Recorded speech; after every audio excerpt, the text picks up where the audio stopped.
Like, I was like, I don't know. My brain just like went blank for like 2 seconds.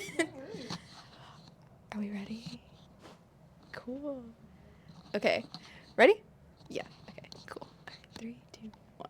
Okay. Hi, everyone. We're joined today with everybody with the Beldham. I watched this last night. This was my second film that I saw for Austin Film Festival, and I loved this film so much. And I kind of first wanted to start off with a lot of the film kind of rests on these two different generations of women and kind of how we approach the topic about motherhood and maturing and kind of postpartum and things like that. And how there's like this generational divide between the way that Sadie talks about motherhood versus in the way that Harper talks about motherhood. What was it kind of like exploring that like generational divide between all of the women together and kind of how each of them view motherhood so differently from the rest, from apart from each other? I thought Sadie was a great character. When I was reading the script, I didn't understand her at first. I didn't understand her responses to her daughter. And when I got to that point in the script where it all became clear what was going on, it was a revelation for me. And I thought it was so smart, and it's something I had never seen in a horror movie before. And I thought it added a whole other level to the horror genre, to not just be about, oh, the family's in a satanic cult. No, this is about mother-daughter relationships and loss and grief and love. And I just love that my first entree into this genre got to be in this very special story. I think there's like a thread in motherhood of keep me safe and let me be free. That is really, really hard. It's a hard line to walk that I think Angela explored that really beautifully in the movie. And that, I don't know, that's something I considered a lot when we were filming. I mean, my character is a young new mother, pretty unsure of the situation. I think Angela, having written the role for me, maybe just played on like my own instincts and like sort of ambiguity about this about the story. So I think it played really nicely, and it was a nice full circle moment for the story. To you. And then I guess for you kind of writing that, what was that experience kind of like, kind of generational divide? Like, was this kind of something that you've always thought about throughout like the last few years on working on this film? Like, how did it kind of come to be? Yeah, definitely the conversations around motherhood come from very present anxieties and dreams all mixed into one. Mark, producing partner, husband, thinking about what it would be like to take the parenthood plunge and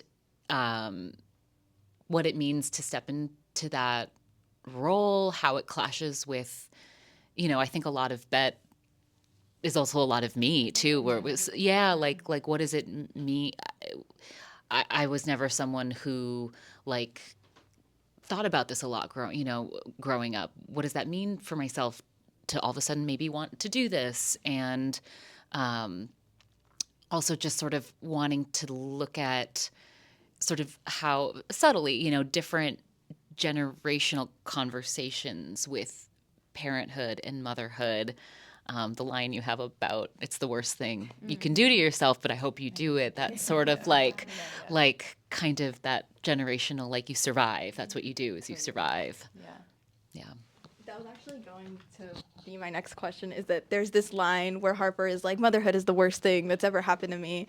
And your character kind of in a way gives her this look like, how can you say that? And I feel like there's almost a lot of unspoken feelings towards everybody, towards one another in this script and in this movie.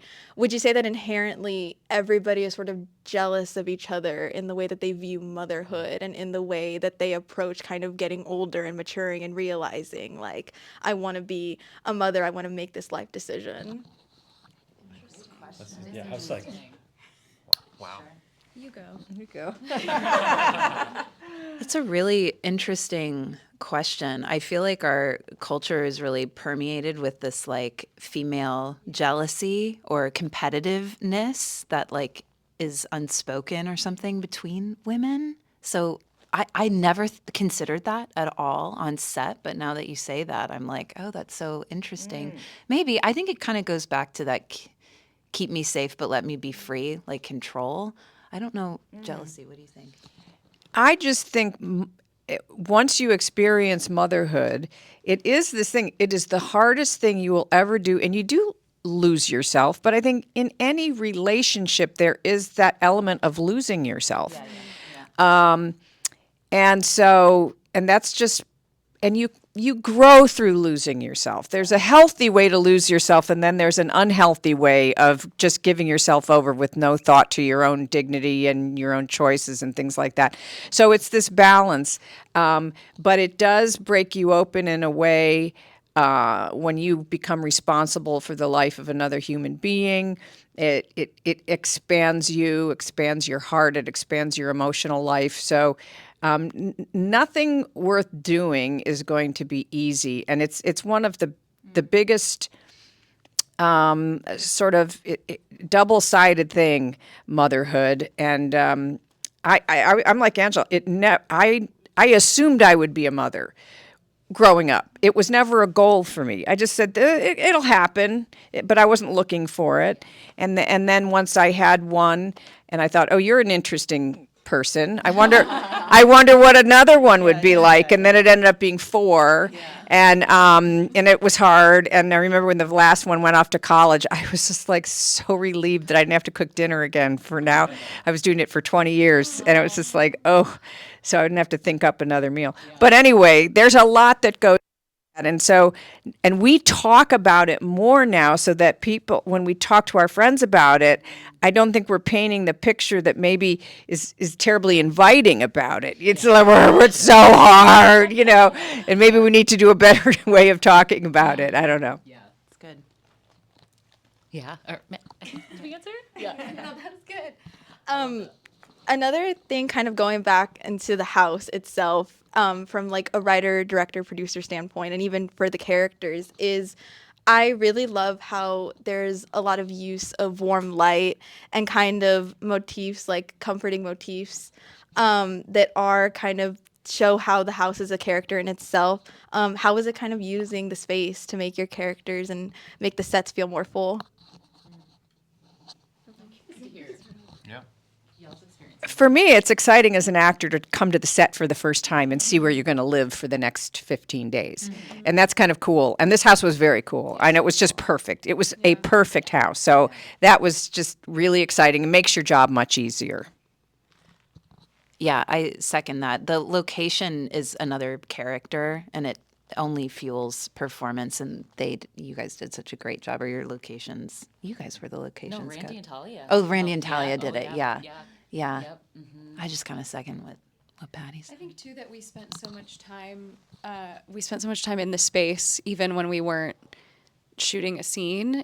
Video Village was in an upstairs bedroom, or like Crafty was moving around the house at all times, or whatever. So I think there's something unique about sort of being in the space the whole time, that lent itself to it feeling more like a character. I'll pass this to you.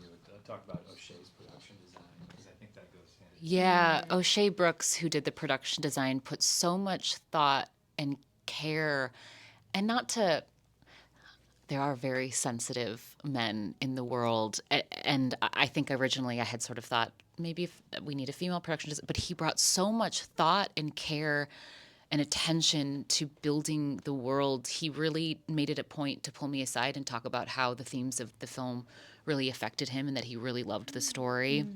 A lot of the paintings on the walls, I might get this wrong, but I believe they were done by his grandmother, or like were inhabited by his family. And he really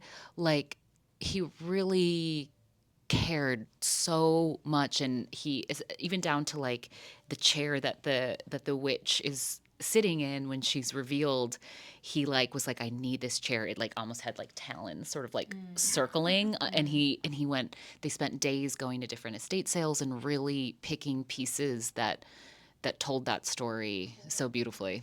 Yeah. We love production design. Yes. We love production design.